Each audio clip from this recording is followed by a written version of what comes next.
Akala ko nung una, tayo ang para sa isa't isa. Akala ko, ako ay sapat na ngunit hindi pa pala.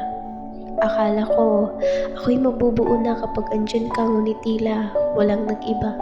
Akala ko tayo magkakasundo.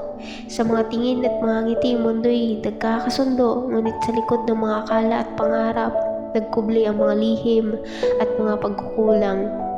Akala ko tayong magkakasama sa mga yakap at mga halik na walang kamatayan.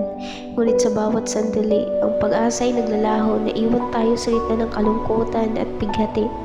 Akala ko ikaw ang aking katuparan sa mga pangako at mga salita, walang pag-aalinlangan. Ngunit ang akala ko puro imahinasyon lamang. Ngayon ako'y nagsisi sa maling akala. Isang mapahusgang salita nagdudulot ng pagkakamalit, pagkakasala sa mga puso, nagtatanim ng pagdududa. Kahit sa susunod na pag-ibig na darating, hindi na ako magpapadala sa mga akala at haka-haka. Ibigay ko ang aking puso ng buong tapat at harapin ng pag-ibig na walang takot at pag-aalinlangan.